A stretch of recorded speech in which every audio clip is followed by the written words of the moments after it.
Okay, alright, yes, okay, I know what you're thinking, yes. Isn't this that unfunny guy who makes unreasonably difficult NASCAR challenges for no reason? The answer to that question is yes indeed, that is me. However, one thing that you don't realize is that I was going to start a series about racing movies and reviewing them, and then I proceeded to do exactly one racing movie review. Let's change that. Yeah, last time we talked about Elvis's foray into the world of racing. It wasn't even Elvis's first foray into racing. That was actually Elvis's second racing movie. I didn't even talk about the first one. But no, today, I got a good one for you today. Have you ever looked up who founded Volkswagen? Yeah, it's a fun party trick. Just open up the Volkswagen Wikipedia and you're met with Kanye's dad ogling a little hatchback-looking thing. Anyway, Volkswagen made cars of all shapes and sizes, ranging from diesel sedans, relentlessly mediocre crossovers, Fillmore from Disney Pixar cars, and this supercar thing that I'm actually not really even convinced was ever real. It was just some fun thing for Gran Turismo. But the one thing above everything else that everyone and their mother knows Volkswagen for is the one, the only Volkswagen Lupo. Look at the curves on that thing. Also, they made the Beetle. You know, the Beetle wasn't even the car's official name until 1968. The actual name of the vehicle is the Type 1. But the good news is that you do not need to have diabetes in order to own a Volkswagen Beetle. Is that joke in poor taste? I don't even know at this point. So apart from being a Luftwaffe icon, what was the appeal of the Beetle? Well, apart from being small and fuel efficient in an era of scarcity, it was also designed around transporting the perfect German family of 2 parents and 3 children. Hey, I'm not the one that's saying that, alright? Go complain to Wikipedia, they're the ones that wrote it. Even after World War II, the popularity of the Beetle spread worldwide. Production began doubling year over year, and pretty soon these cars were getting pumped out like Taylor Swift re-releases. The benefit that Volkswagen had was that subcompact cars were still relatively niche in the 50s and 60s, as America were focused on mid-sized vehicle and would soon be turning their attention to the muscle cars of the 70s. And while the Beetle's popularity was peaking in the mid-60s, it was responsible for over half of West Germany's total auto output. And with that popularity came the opportunity for additional monetization. In 1969, a wholesome family comedy titled The Love Bug was released. Why does that sound like a venereal disease? This movie followed a washed-up racer rediscovering the love for the sport with a Volkswagen Beetle that he named Herbie. Interestingly enough, the number 53 on Herbie isn't actually a reference to any racer. It is instead a reference to Dodgers baseball player Don Drysdale, whose nickname was Big D. My nickname in high school was also Big D. Can you guess the reason for that? That's right, it's because I was fat. This movie spawned a franchise that spanned 6 feature-length films and even a TV series. At some point, one could have said Herbie was the most famous car on the big screen, but much like the popularity of the Beetle, all good things had to come to an end. Even though the first Love Bug film had good reception, every following film got harsher and harsher reviews from critics. If that wasn't enough, Volkswagen was slowly phasing out the Beetle from existence. They ended production of the first Type 1 in the 80s before bringing a new Beetle design, literally called the New Beetle, in the early 90s. By the time 2003 hit, the final Beetle rolled off the production line, and in the years since, there has been zero effort to revive the model, with automakers worldwide focused on building the exact same crossover over and over again until the end of time. But that is where we stand in 2025. Imagine being young in the year 2005 and seeing a former colossus of the auto industry bite the dust. Would you take it lying down? Or would you grab a hold of your ideals, stand back up, and get fully loaded?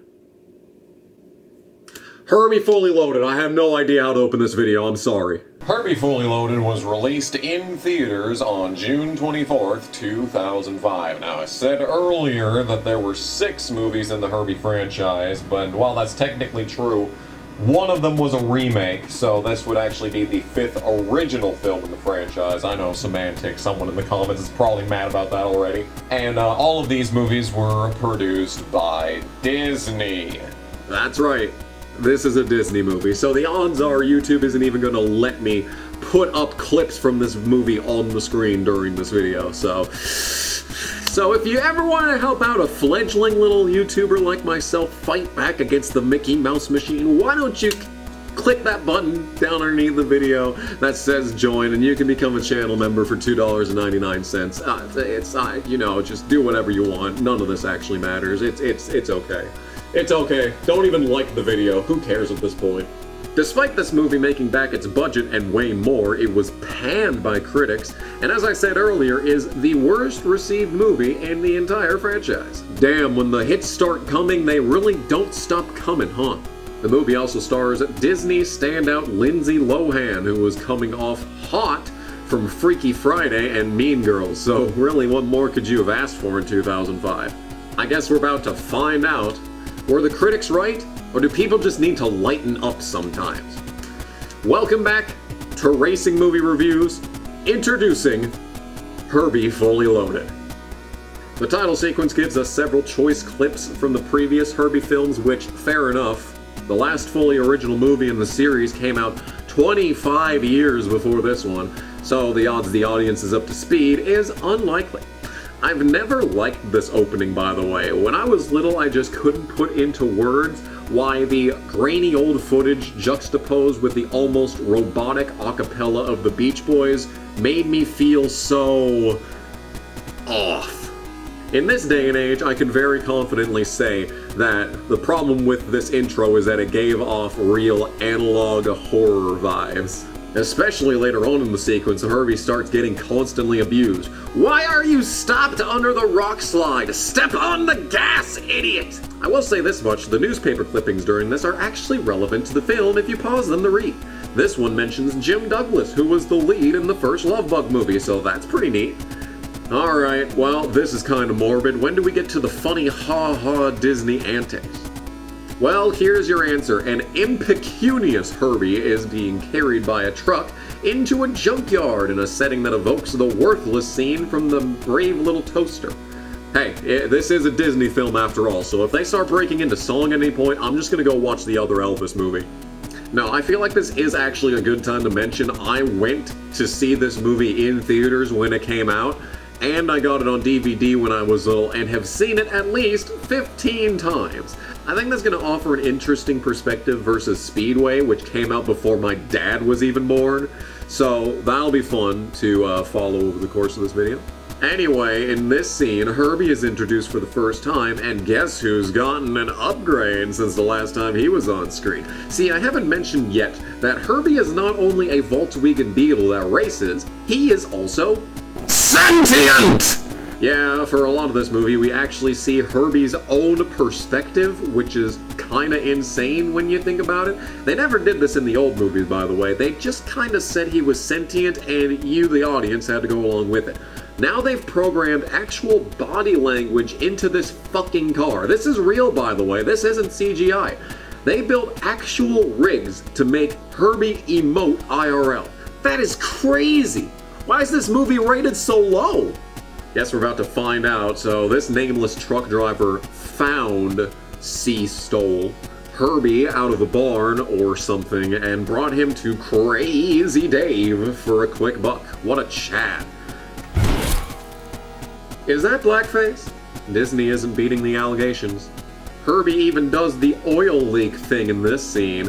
You know when Disney tries to humanize cars in this and in the Pixar Cars movie? You know, I've always wondered what the human equivalent of oil to a car is. Which is the most comparable bodily function? Do I even want to know?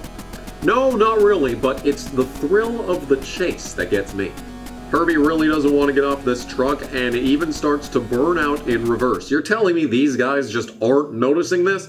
Oh yeah, loud revving engine and squealing tires right in front of my stupid face. Just another day at crazy fucking Dave's salvage yard. It isn't until Herbie sees the giant exit sign that's been in plain view this whole time that he decides he actually does want to get off the truck, dragging crazy Dave behind him. Reminds me of the scene from Furiosa, actually. I wonder if Chris Hemsworth would work on a Herbie sequel. In any case, Herbie catches some stray scrap metal and pops a tire, meaning he is trapped at the Brave Little Toaster scrapyard for the foreseeable future. Oh well, that sucks. What else is going on in the world? Well, here we are at a graduation, and we've got a Kyle Petty cosplayer in his full racing jacket, among a sea of others wearing actual suits and stuff appropriate for a graduation ceremony. Wow. This is Ray Payton, played by Michael Keaton. Yes, that Michael Keaton. Most of you probably know him better as the voice of Chick Hicks. Well, the reason he is sticking out like a sore thumb at this graduation is because Lindsay Lohan needs to make an entrance. She, of course, flaunts tradition and arrives at her college graduation as students are receiving their diplomas. Hey, I don't know if anyone else out there has ever attended a graduation, but high school or college, this is at the end of the ceremony. There have been at least 3 different speeches and maybe 1 or 2 crying teachers by this point. All this means is that Lindsay got to skip the first 2 boring hours of the show. That's extremely unfair. She's also a skater girl because it's 2005 and every 18 to 24-year-old woman in 2005 was a skater girl. It was a cultural moment, guys. Lindsay Lohan is playing Maggie Payton, and considering this is a college graduation, it means that she should have spent at least 4 years after high school to get to this point, making her 22 years old. But oh no, Lohan was born in July of 1986, meaning that for the duration of the filming of this movie, she was barely 18. I'm just putting that out there to get ahead for some future scenes. What I'm trying to say is that Disney is not beating the allegations. You'll be surprised to see that Maggie's dad is not angry about the fact he had to sit at this graduation for the past 2 hours while she only had to be there for 5 seconds. We also meet this lady who, 20 years later, I still don't know her name and don't care to know. Her parents got her a car for graduation. Wow, as much as a crossover can be a car. This entire conversation is extremely stilted. Feels like they're trying so hard to dump as much exposition into as little screen time as possible to the point where you don't even retain any of the information at all. I had no idea that Maggie has a job lined up with ESPN. Nice brand drop, by the way, Disney. And it was this rewatch that I made the discovery for the first time. It's such an unimportant plot beat, and the movie treats it like it doesn't exist for the majority of the runtime. Hey, speaking of plot beats, suddenly Irwindale Speedway. Rest in peace. Yeah, in case you couldn't tell, the Paytons run a race team, and their driver is Ray Payton Jr., played by Breckin Meyer. Hey, I'm not going to judge a Robot Chicken alumni for playing teen heartthrob Keith Urban at the age of 31 in a Disney movie, but I am going to judge him for finding a way to spin by himself running the top at a short track.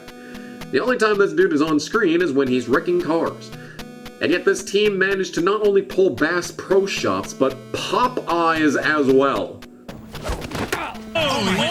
Well, this must be a racing movie because the pacing is absolutely breakneck. Now we're going down a road. We're not driving a Volkswagen though, I guess they don't make pickups after all. It's normal sibling bickering until Maggie notices a tree off the road. Apparently, Maggie crashed a car into this tree at some point in the past. We find out later that this was pretty rough and she was hospitalized from it for 2 weeks. So the fact her dad so nonchalantly drives past it and her 11-year older brother is talking shit about it in the back seat, all the while she's probably having PTSD flashbacks to the incident. What exactly is the tone of this film supposed to be again? But one time jump and a wardrobe change later, we're at the Payton household looking at old newspapers. Apparently the patriarch of the Payton family was a legendary racer that his kids have failed to live up to. Ah yes, the mighty Joe Payton. He knew how to win with class. We're also reminded for the 3rd time now that Maggie's mom died off screen over a decade ago. Goodness gracious, learn to move on. Hey, we need to head back to Crazy Dave's at this point because that truck that Herbie rolled in on isn't nearly big enough to carry all this exposition that we're getting dumped on right now. Oh hey, that's convenient. So you're not gonna believe this one. NASCAR Cup Series team owner Ray Payton decides to give his daughter a car for graduation from a scrapyard. You know, costs were already way out of hand back when this movie came out. You can't spare a couple thousand for a car that has been sitting out in the sun since the Nixon administration. Apparently not, because Maggie gets to looking around for a beater shell like this is test driving for destruction, and stumbles across a Dodge street stock that's just sitting there. Menacingly! What she doesn't realize that in this moment, she has also stumbled across Herbie. Herbie sees Maggie going ham inside the race car and realizes there's still a spark of hope inside his flat four. Unfortunately, something he doesn't have four of is tires, meaning he cannot catch Maggie's attention. What follows is essentially car body horror as the brave little toaster claw has returned. Maggie's dad suggests the Beetle because they are reliable, even though literally 2 minutes earlier, he said she was only going to need the car for a month. Only going to be here for like a month. The good news is that Herbie is able to rectify this problem the only way he knows how.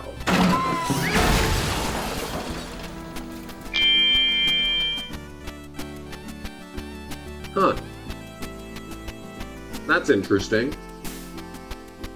I wonder why that's up there.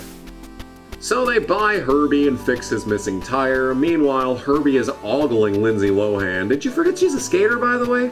Actually, no, she's not. All the skating scenes in this movie are stunt doubles and cheap special effects. Hey, the chart says that the kids want skaters, so skaters they'll get. When Maggie gets into Herbie for the first time, the glove box opens with a letter. But if it weren't for the whimsical Disney music, you'd think the scene was from a horror film by the way Maggie reacts. But here we are, Maggie is about to drive Herbie for the first time in the movie. And before she even gets the key in the ignition, off we go. It's kind of funny how Herbie works in these movies. With how much Herbie drives himself, you really have to ask yourself how much of it is the driver and how much of it is literally the car. In any case, we take a journey to this random barn and nearly add to the Herbie kill count. What follows is a lot of slapstick and forced romance. Yeah, get used to that. This is Kevin, played by Justin Long. Yes, the same Justin Long that got his eyes ripped out in Jeepers Creepers. And believe me, you're gonna wish it happened in this movie too by the end. Well, in any case, these two knew each other in high school or something, so Kevin offers to help fix Herbie, because driving excessively over the speed limit by himself is definitely an issue. The issue is shown again when Herbie takes off in a busy street acting like he's Paul Walker or something. Are there any police officers in this town? Both Kevin and Maggie are over it at this point and just want to go home, but Herbie kidnaps them and takes them to an even more public setting at a car show. Okay, so this really is just a Fast and Furious movie at this point, right? At the car show, a massive group of randos run over to Maggie and Kevin because Maggie apparently just knows everybody in this town. Anyway, the groupies say things like Herbie is ugly and he has no bitches, and out of nowhere, another entourage of characters arrive, looking like they're a group of evil storm chasers or something. This is Trip Murphy, a Nextel Cup champion and apparent Kurt Busch wannabe. He is played by Matt Dillon. Oh, what, was Tom Cruise not available this week? I hope you don't mind that I crashed your party. Was that a joke? What? Thankfully it's not all bad, because with Trip Murphy comes the best character in this film, Crash. Get photos this time. I don't want to replay what happened in Phoenix. I do enough charity work already. I'm sorry, do you want to run that one by me one more time? Disney is not beating the allegations. So while Trip is trying to hawk a personalized video game like he's Carl Edwards or something, Maggie has decided to ditch Herbie. She doesn't get far before Herbie starts blasting his horn, leaning for her to look for an off switch. This leads to the second time in the movie that Herbie sprays oil on someone. Is it supposed to be pee? You think? Regardless, Maggie now needs a change of clothes because I guess it's not en vogue to skate without clean attire. It's only just now that they discovered the full racing suit and helmet that's been stashed in the trunk or the hood or whatever you want to call it this whole time. Oh, what, you're telling me that only just now is the first time that they've looked in this part of the car?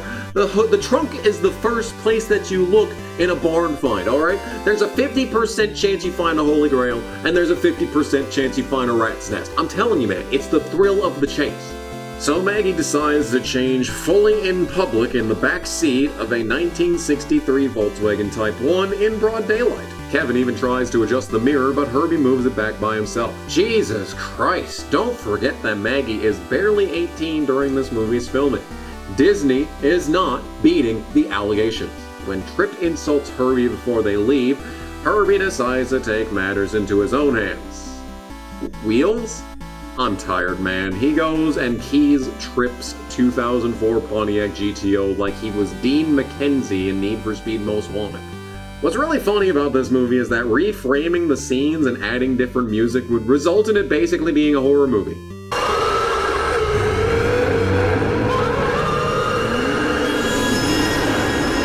You think that Herbie and Christine are the power couple that we need in these trying times? And we all know the only way that disputes like this can be solved. That's right, it's an illegal street race. What planet does this movie take place on? Could you imagine if Tripp's sponsors found out he was street racing a Volkswagen Beetle in the middle of California for no reason? Well, in any case, Herbie drives himself to the start line with Maggie as a hostage, and the illegal street race is underway. Herbie is actually gaining on the lead when Tripp utterly destroys him for no reason. It's at this point that Maggie is done with Tripp's bullshit and decides to take matters into her own hands. In theory. Remember how we're still not entirely certain how much of the driving is the driver and how much of the driving is Herbie? It really is all left to interpretation. Hey, speaking of interpreting, how exactly are we supposed to react to this scene? Wow, I sure hope no other NASCAR movies from the mid-2000s even thought about trying to do something like this in their movie. Anyway, coming around this turn that's straight out of Long Beach, the finish line is right ahead. They're neck and neck, man, it's gonna be a photo finish. But then, Herbie hops this guardrail and starts sliding, hitting every single reflector light along the way. At the end of the rail, Herbie still comes out with the lead and takes the win in the illegal street race. I'm sorry, what? I can accept sentient cars. I can accept the defending NASCAR Cup Series champion in a illegal street race. I can even accept the part where Herbie pirouettes for no reason. But what was that? First of all, Herbie's wheels aren't even touching anything on the rail. Forget about the reflectors he's hitting that would slow him down. There's nothing that's allowing him to maintain any momentum at all here. And it doesn't even make sense to go up here anyway. Staying in a straight line and keeping the pedal to the floor to the finish line is the only feasible way he's gonna win in a drag race. Not like Disney would know anything about side drafting. At least Herbie has better rail physics than Sonic Heroes. What? Why? Why? Okay, whatever, fine. Herbie wins the race and all that. Yay, everyone is happy except Tripp, who just got embarrassed not only by a girl, but a girl that drives stick. Heartbreaking. But you know what's more heartbreaking? The Peyton NASCAR team has lost a sponsor. Oh man, that's tragic. It's not Bass Pro Shops, however. Their representative is this lady named Sally. Yes, I had to look at IMDb to figure that out as well. And you will never guess what Sally's daily driver is. Are you for real, bruh? Okay, so not only are we gonna have to have the shoehorned romance between Kevin and Maggie, but now we're gonna have the shoehorned romance with fucking cars. And let's not forget, Herbie is a 1963 Type 1, which means that if model years worked the same back then like they do now, he was built in 1962, making him 43 years old in 2005. Sally's car is a new Beetle, which, if we're being as generous as possible, first prototype was launched in the year 1995. Meaning that the oldest age that this car could possibly be is 10 years old. 43-year-old car simping after a 10-year-old car. And it's played for laughs. They even acknowledge this later on in the movie. She's too young for you. Disney is not beating the allegations. Oh, whatever. Sally is here not to be a shoehorned romantic partner for Ray. No, don't worry, they saved that for the third act. No, Sally is here to deliver a VHS tape in 2005? Wow, maybe I was wrong to judge Maggie's dad for being so podunk when it came to her graduation gift. If he could only afford a VHS player in 2005, he really must be strapped. The VHS tape holds an impossibly crisp recording of Sports Center reporting on the illegal street race from the previous day. Maggie's dad is not impressed by this immaculate feat and starts guilt-tripping Maggie over paying for her college. Well, that explains where all the sponsor dollars went. Maggie is quick on her feet, though, and engages in the second favorite pastime of teenagers in 2005 after skateboarding, which is lying to their parents. Maggie's dad is sold on the lie surprisingly quick, and the situation is resolved for now. We gotta get back to more important things, like Herbie drooling over a car a quarter of his age. Hey, any chance Harvey Weinstein was a previous owner of Herbie? Can we get a Carfax on that? Anyway, we now go over to Trip Murphy HQ, where we get our first look at his NASCAR Cup car. It's a number 82, sponsored by Cheetos. Yeah, man, I knew that Chester Cheeto was a bad guy all along.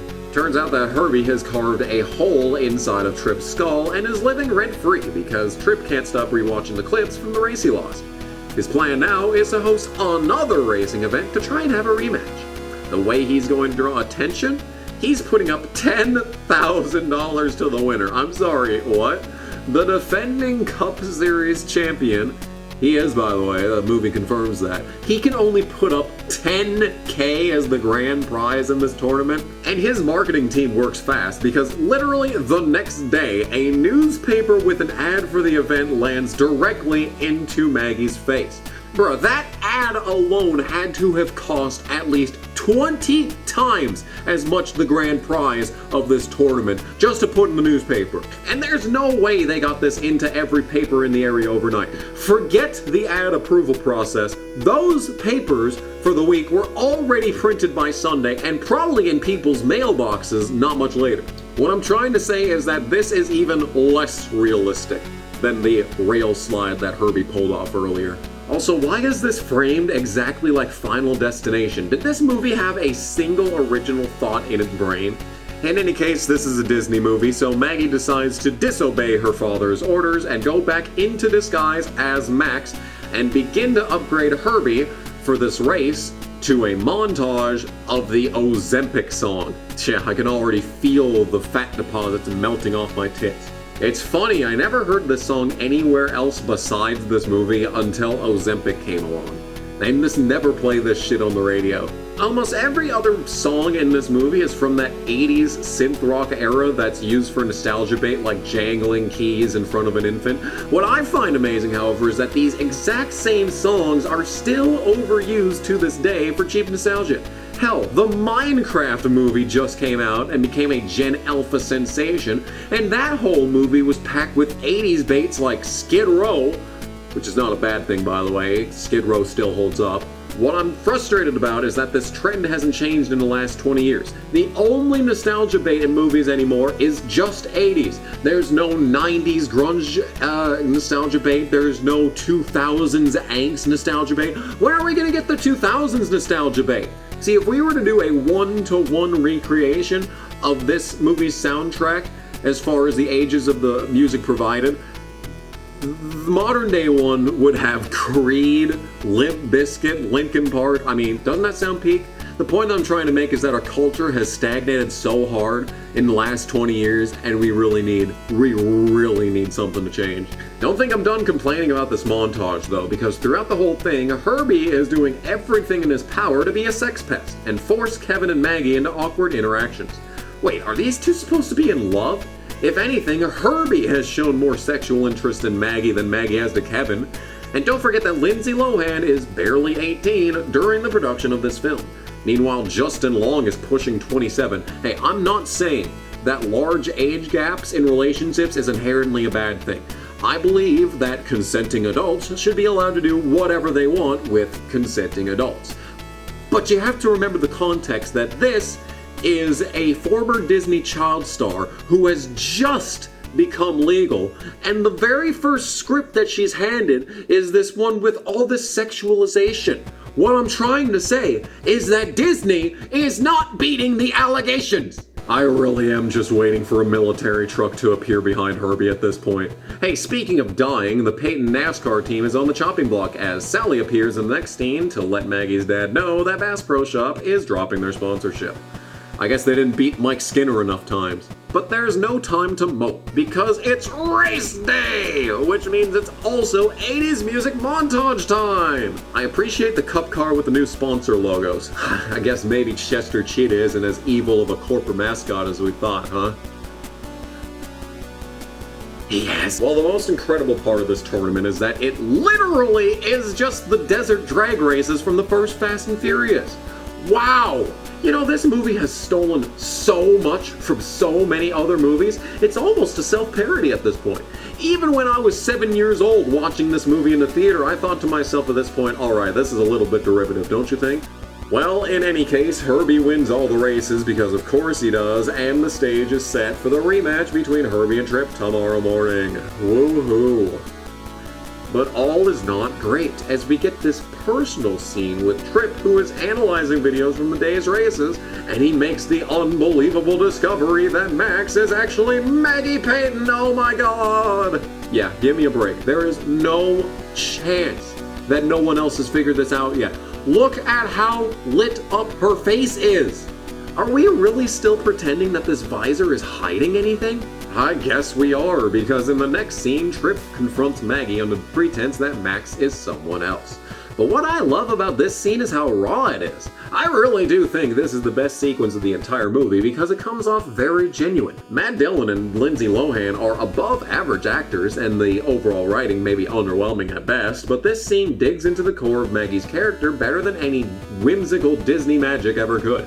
Tripp suggests that Maggie should be the one racing for Team Peyton instead of Ray Jr., bringing up her past street racing credentials. He gives her the opportunity to not only drive his stock car, but then offers her a contract to race for his team in the Cup Series if Max beats him the next day.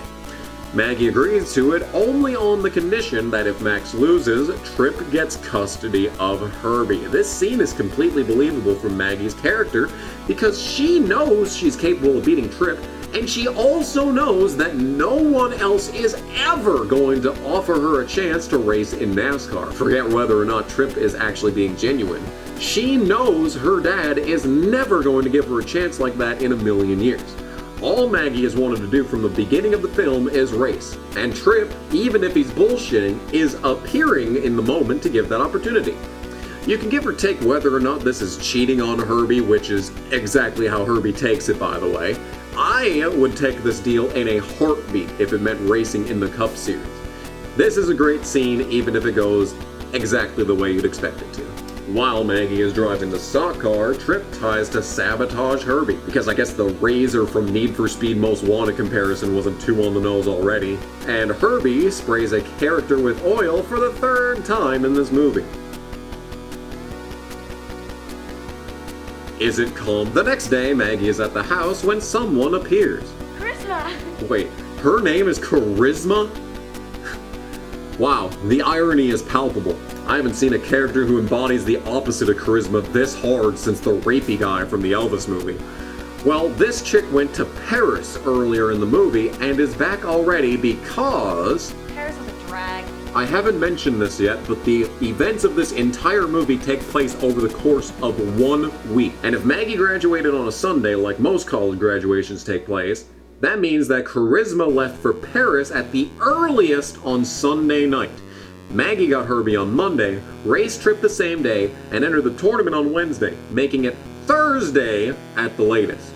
This means that given flying time, Charisma had to have spent no more than 24 hours before deciding it was boring and wanted to come home, giving her the Whitest White Girl Award of 2005. Congratulations, we're all very proud. Alright, I should stop overanalyzing scenes that are under 1 minute, or this video is going to be 3 hours long. It's race day.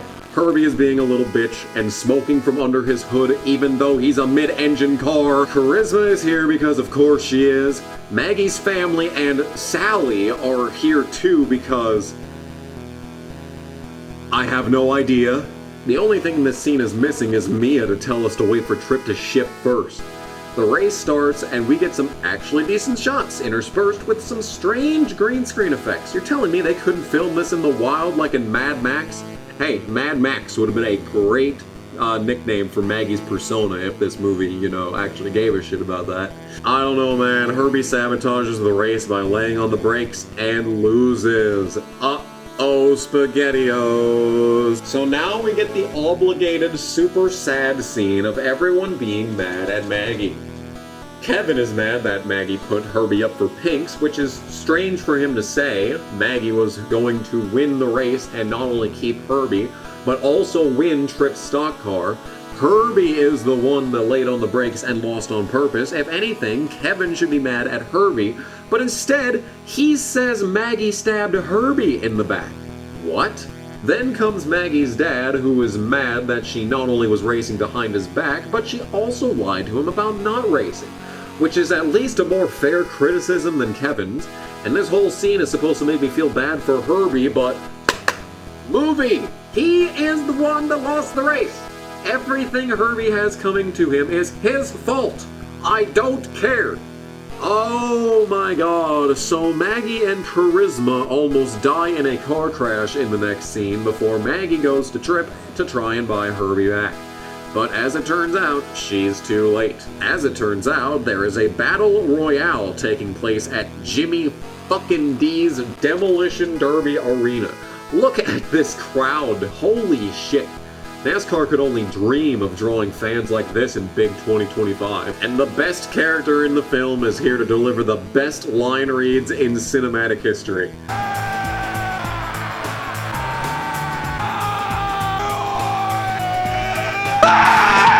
Hey, I'm just glad that someone was having fun during the production of this movie. So yeah, obviously what makes this scene great is the fact that it's a demolition derby. I mean, come on, it doesn't get much better than that.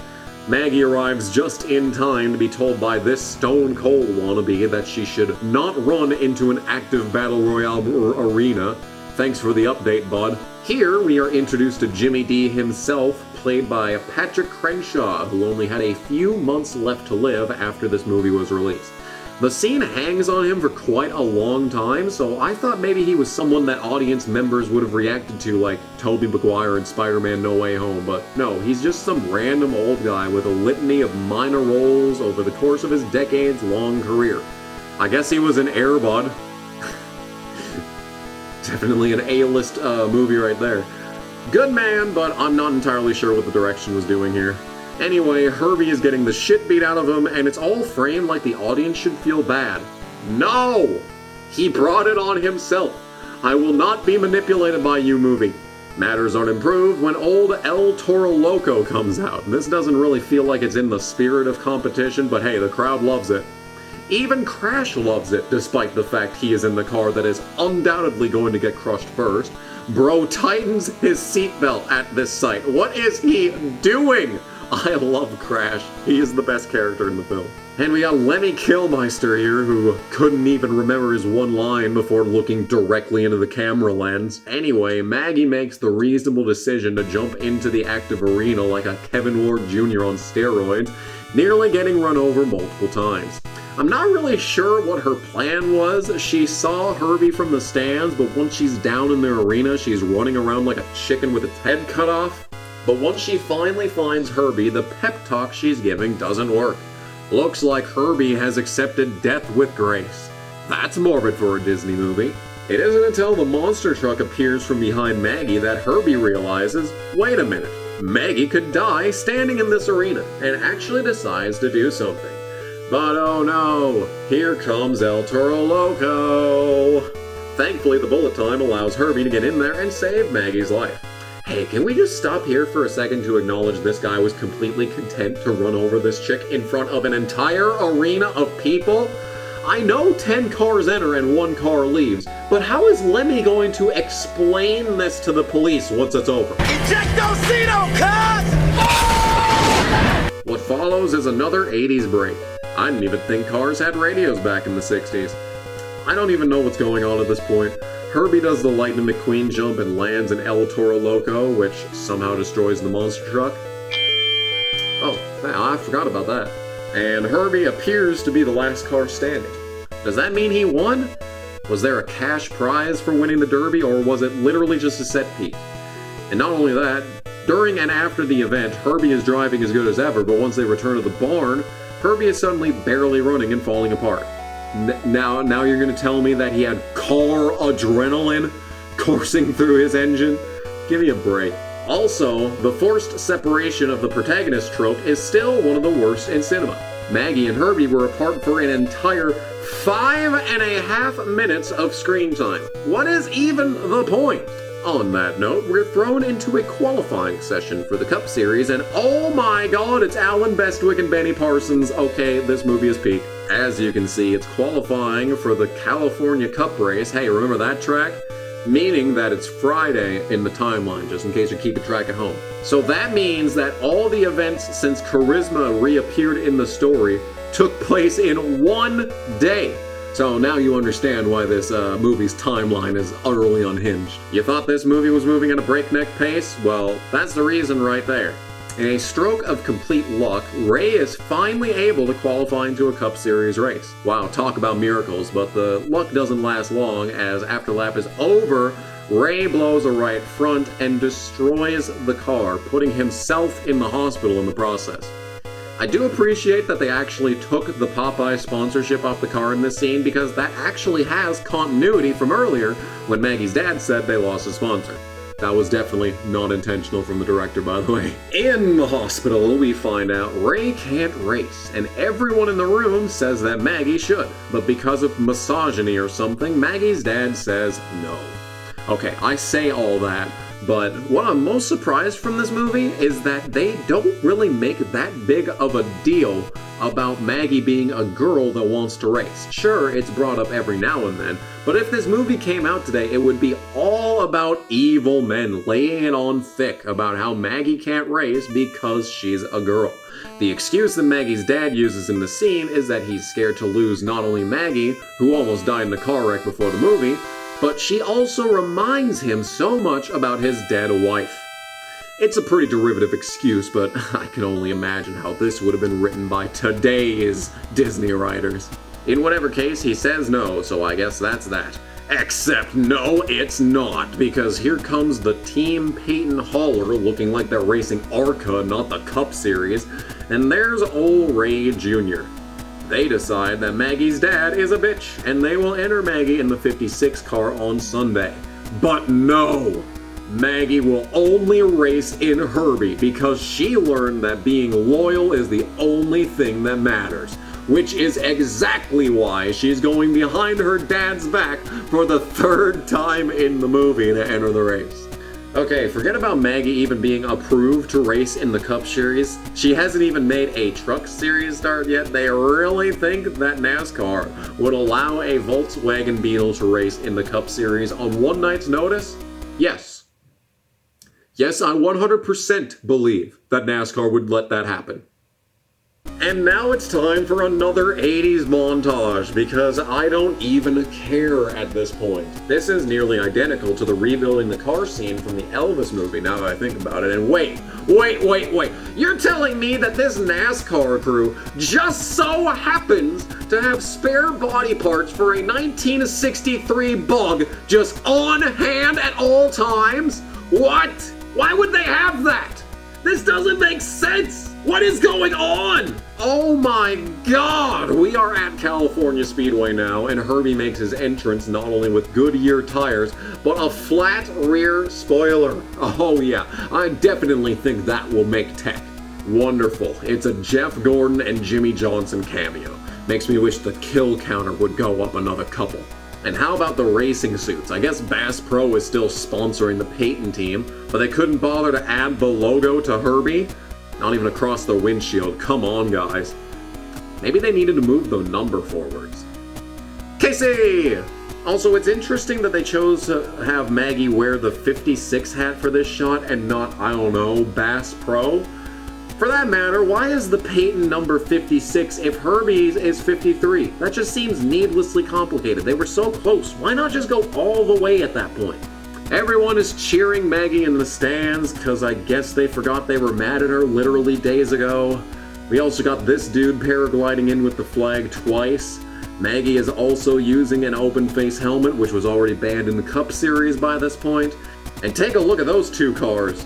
This part of the movie was filmed during the 25th race of the 2004 Cup Series season at California. That saw Elliott Sadler win his final Cup Series race, which is fitting considering the underdog nature of that race. These two cars are the Arnhold Motorsports 50 of Jeff Fuller and the Mach 1 96 of Derek Cope. Yeah, that's right, Mach 1 still existed in 2004, but would soon shut down the next season. It's actually crazy to see these two cars at all, let alone in a Disney theatrical release. Normally, the only place you'd be able to find back markers like this is deep on the J-Ski paint scheme archives. And strangely enough, the broadcast of Alan Bestwick and Benny Parsons is playing over the race footage for the whole event. But they make no mention of the race sponsor or anything else like that throughout the sequence. They only mention the Nextel Cup trophy over and over. Now, I get that Nextel was probably the only sponsor that paid for a line read here, but that implies that this one race is for the entire Nextel Cup Championship, which is wild to think that this movie might have predicted winner-take-all finales. Now, if only it could have predicted a full season points format instead. You can tell it's a front row with Brian Vickers and Jeremy Mayfield as the race comes to green, but Bestwick tries to gaslight us into believing it's actually Trip Murphy on the pole. At the start of the race, Maggie falls back but slowly closes in on Dale Jarrett, who is running second to last. Hey, at least this part of the race is slightly realistic. What isn't realistic is the car is clearly coming down pit road here, meaning this is not a battle for last after all. After this, we get another montage, but this time it's set to a surprisingly decent Radio Disney cover of Let It Roll by Bachman Turner Overdrive. The cinematography here is actually crazy good, and most of this is pulled off without CGI. Or maybe I'm just saying that because I'm a Gen 4 simp. Whatever, I don't care. This is peak NASCAR, and Disney made it look cool. That's what matters. Next, we probably get the funniest moment for a while, where pit stops are framed as some kind of magical moment. Just listen to the soundtrack here. And the overuse of slow-mo is just wild. I have no idea why pit stops are being presented like this, but I do know one thing, and that's Mark Martin makes an appearance here. I remember actually marking out, forgive the pun, when I saw this moment in the theaters live. The funniest part about this moment is that his sponsor is Viagra, meaning that you could make the argument that Viagra is being prominently advertised in a Disney film. They aren't beating the allegations! What sucks is due to this, that 3-second clip of Mark exiting the pits was taken out of every re-airing of this movie on cable TV, meaning my favorite driver was literally cut from this film. Well, that's fucking bullshit. You know what else is bullshit is this line. Tony Stewart, Mike Bliss, all after the top spot. Mike Bliss in contention for the top spot. Oh yeah. I can perfectly believe that NASCAR would let Maggie race in the Volkswagen with basically no experience, but Mike Bliss being in contention for the win? No. That one I'm having a tough time with. You can tell during this part that the cars probably aren't even pushing 80 miles an hour during the filming. You can also see a camera truck in this shot. But all of a sudden, Herbie is boxed in by a bunch of evil Cup drivers like Gordon, Stewart, and Casey Kane. In any case, these guys are actively damaging their own aero at one of the fastest track in NASCAR for some reason, and it results in Herbie's carburetor or something starting to leak.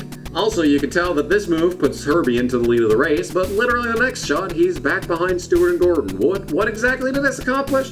So they pit the car, and oh no, the part they stole from the new Beetle barely fits in Herbie, meaning that if Herbie keeps getting hit, he's gonna die or something. But I don't care about any of that. I care about how thin this window net is. How can that be legal? This race was also the third career start for Kyle Busch, who we see right here. So Maggie passes everyone like they're standing still because, well, they are. Rookie difficulty be like. They catch Trip, who of course is not going down easy.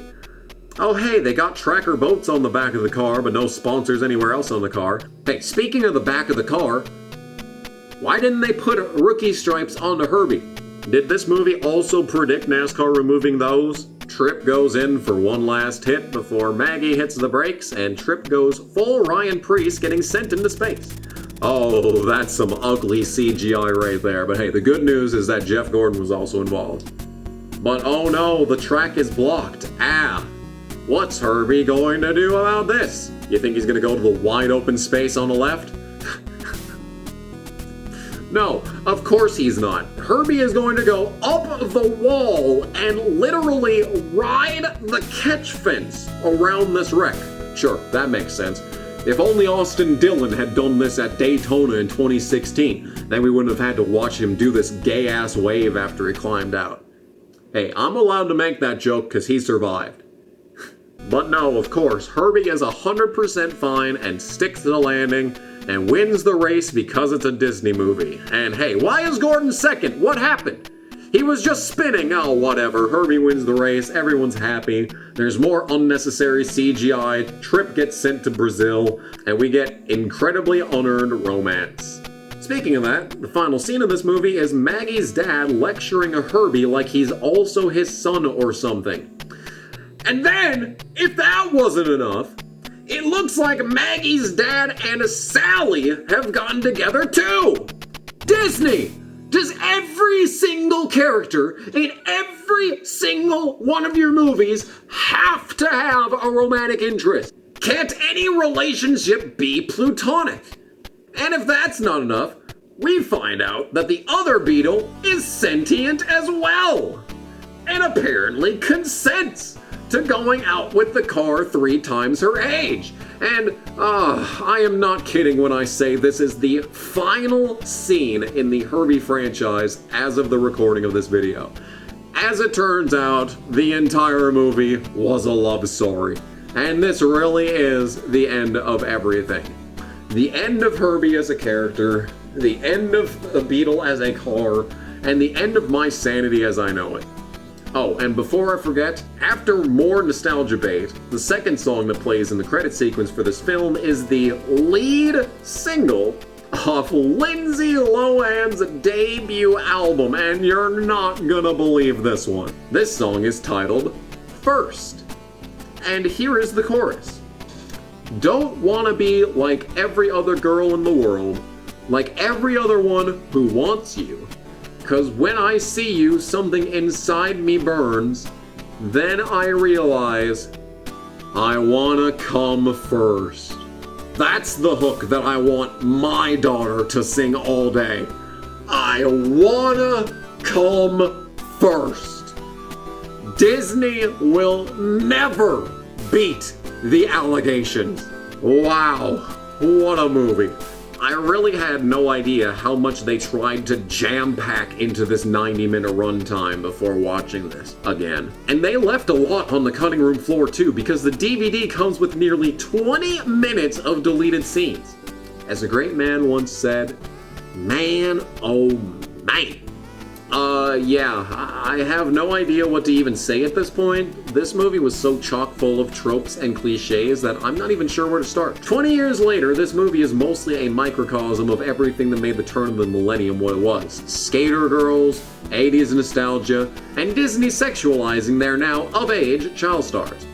The cinematography is pretty good for the most part, but it is a Disney movie after all, so you kind of have to expect that. I'm just glad that they didn't overuse the CG too much for the majority of this film. Is this movie anything beyond a quick cash grab? Not really. You're never going to find an underrated masterpiece underneath the surface of Herbie Fully Loaded. It's just a perfectly serviceable, cheesy kids movie with a dash of Gen 4 NASCAR to keep my attention just long enough to sell me a Slim Fast shake. Never mind the fact that this is supposed to be a NASCAR movie, but there was probably more NASCAR footage in the Elvis movie that we reviewed instead of this one. But what I can appreciate is that at least Lindsay Lohan appears to have some level of appreciation for racing. That song off of her debut album wasn't the only song that she ever made that was specifically about racing. So I don't know if it was just someone at Disney or if Lindsay Lohan actually enjoyed racing, but hey, I can appreciate the thought. Like I said, this movie was panned by critics, but it made back its budget and way more. I am kind of surprised that despite the reasonable success of the film, there has never been an effort to revive the franchise. There were rumors of a return from Herbie in 2019 that never came to fruition, and Volkswagen clearly aren't interested in bringing back the Beetle to the assembly line, so this is probably where the legacy will finally come to an end. It's a shame, But at least Herbie got sent off respectfully, despite ending right at the start of his NASCAR career. They could have continued the story with Herbie trying to make up the points after missing Daytona, and Maggie having to deal with the day-to-day struggles of being a racer with the media breathing down your neck and the, desire for success. There was a lot that they could have worked with, but they just didn't. There's plenty of sequel fodder for this movie that we sadly are never going to get to experience, unless we look to fanfiction.net or something. Actually, no. Look, let's not do that. I've seen enough sexualization of barely 18 Lindsay Lohan for one day. Check out Herbie Fully Loaded if you want a cheap way to burn 90 minutes of your life. Come for the bog, stay for the Bestwick. Now, if you'll excuse me, I gotta go refill my Ozempic prescription.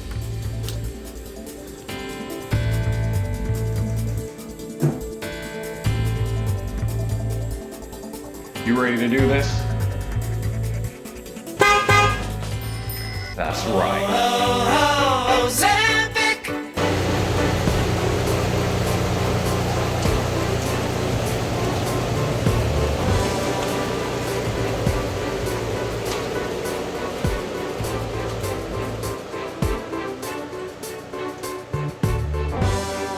Thank you to TJ Arnhold, Adam Pehl, VaporLyfe, Alex Johanning, Chris T, Angry Irishman, Somebody 32, Simon Maynard, Justin Hebert, The Seasoned Racer, Raphael LeDuc, and Teach for being mega appreciators.